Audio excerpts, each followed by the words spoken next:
obviously Rick dropping today. Just how are you feeling on day one of the campaign? Well, we've been actually at it for 2 months, so it's not day one for us, but this transitions our campaign into high gear, and our volunteers are out today. That's where I was this morning. That's why I'm dressed like this. We're out door to door in the freezing cold, meeting with Lethbridge constituents and spreading the good word.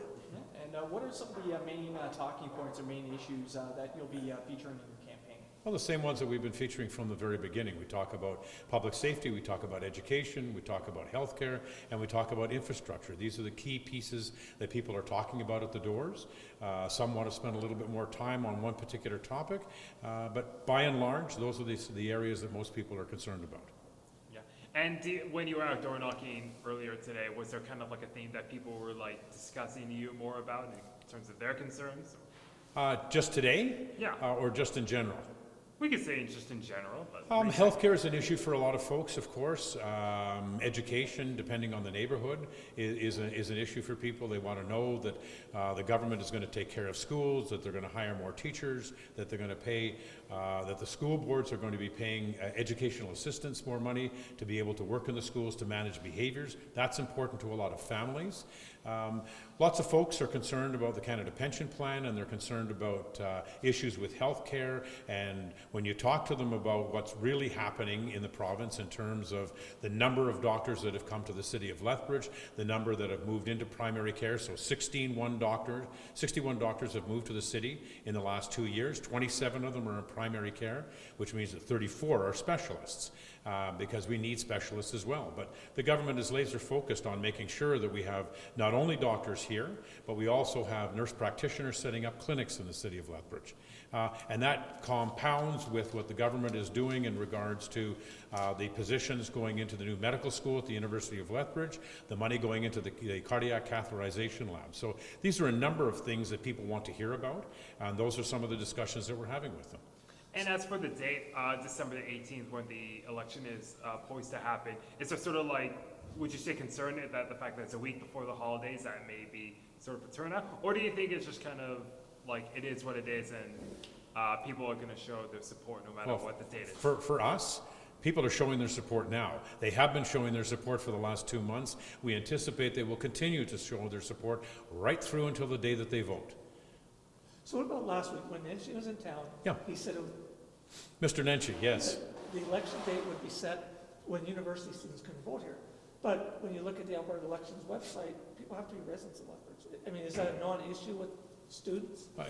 Well, one of the things that assumes is that all students are somehow new democratically oriented. That's not true. We've got dozens of students that are working on our campaign that are all conservatives, obviously. And so I disagree with Mr. Nenshi that this is about trying to eliminate the students' vote from the election.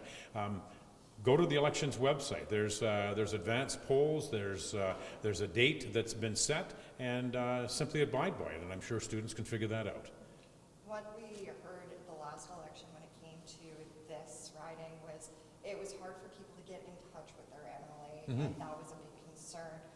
If you were to be voted in, how would you address that? And how approachable are you going to be? As a councillor, you are very approachable, but as an MLA, Well, the upside is, of course, you're in Edmonton during when the legislature is sitting, right? The rest of the time, you're in your constituency office. That's here. This is our constituency office. We're planning on transitioning this from a candidate's office into an MLA office for our constituents. It's right in the heart of downtown.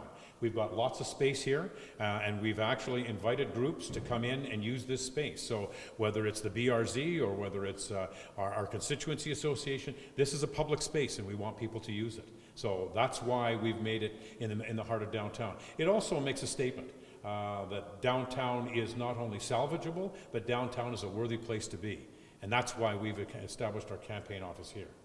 when it comes to your decision to, take that paid or unpaid leave of absence from council, you weren't forced to do that. You didn't have to do that. You could have stayed working. Why make that choice? Because I want to stay absolutely focused on the campaign. I have been working both as a council member and as a candidate over the course of the last couple of months. Lots of work, but that's okay. It's a part-time job with council. I take it as a full-time job, and I'm working hard on it. I'm now able to transition and work full-time on the campaign, which means I'm out 10 hours a day on the street talking with people in their homes about the issues that matter to them. These are my neighbors, these are my friends, these are my family, and this is who I'm working for. Whatever else happens in terms of the New Democrats, that's entirely up to them. I'm not interested in having discussions about whether Rob takes the leave of absence or not. That's entirely up to him. What would be the benefit of having two UCP MLAs for Lethbridge? A huge benefit, because it's actually not just two. There's actually 5 of us in the region, and we can actually operate as a block. All of us, the other 4 MLAs, all know their colleagues. I've gotten to know a number of the MLAs over the course of the last 3 years. My job as an MLA in the west portion of this city is to continue to advocate for the resources that we require from the government of Alberta.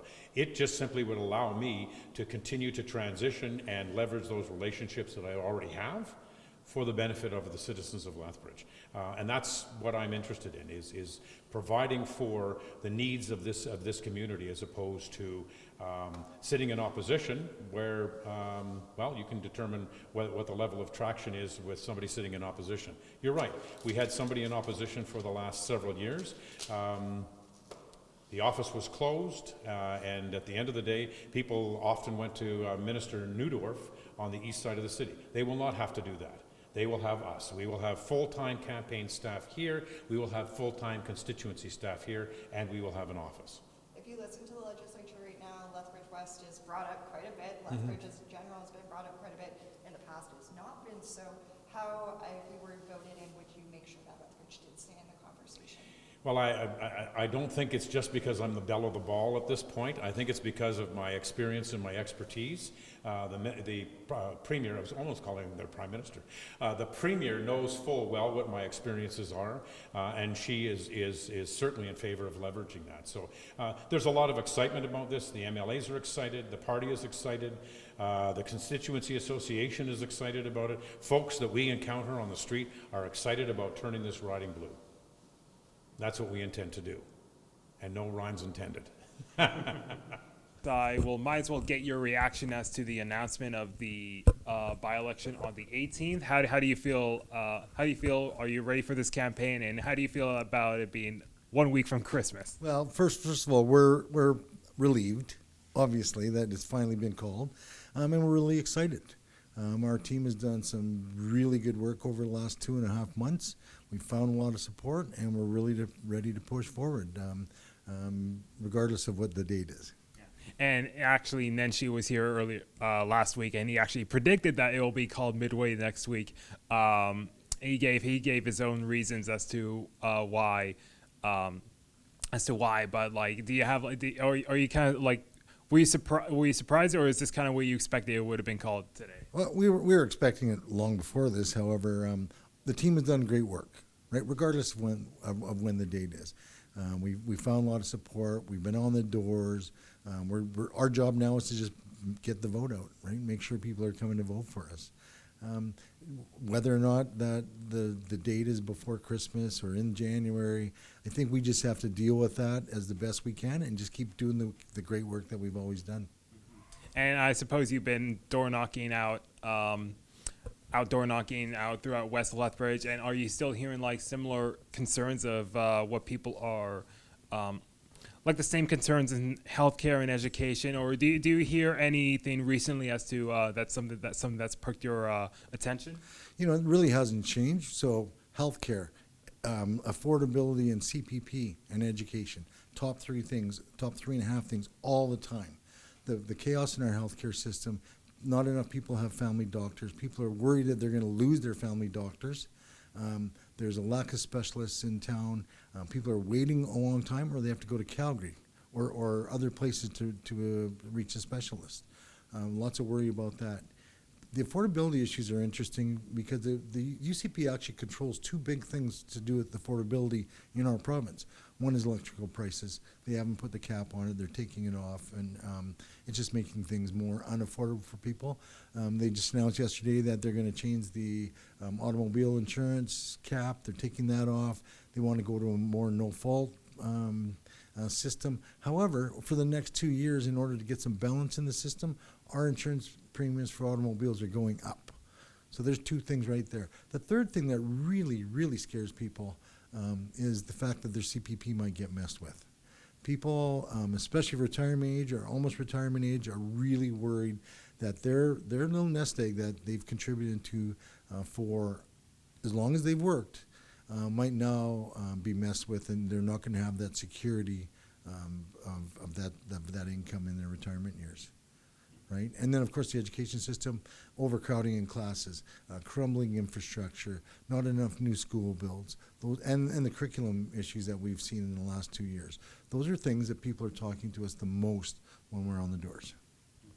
And just a comment, and I again, it's speculation, but with the by-election being so close to Christmas, one concern that Nahed did mention before was that the timing of it, that students may be out of the city to visit families outside of Lethbridge and whatnot, and wouldn't be around to vote. Is that something that you share concern that young people would be out of the city for to give their vote, or is this something that that you're confident that they'll be able to show up to the polls in time? Well, part of our plan is to get them to vote early, right? So you have a pre-voting period, an advanced polling period.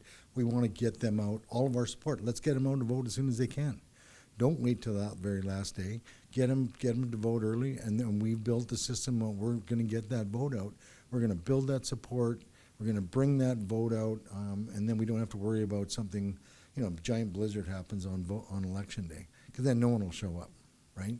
Especially since it's just before Christmas. We're getting the vote out early, and our team's been working hard to do that. Anything else you're wanting to say, anticipating? Anything else you're planning to do for your for your campaign now that it's officially confirmed? No, one thing I have to say is, and I have to reiterate this, is that our team has done a fabulous job of finding support in Lethbridge West. We have, and you're going to see in the next few days, tons of signs, campaign signs going up. We're painting Lethbridge West orange, and people are going to see how much support we really have in Lethbridge West.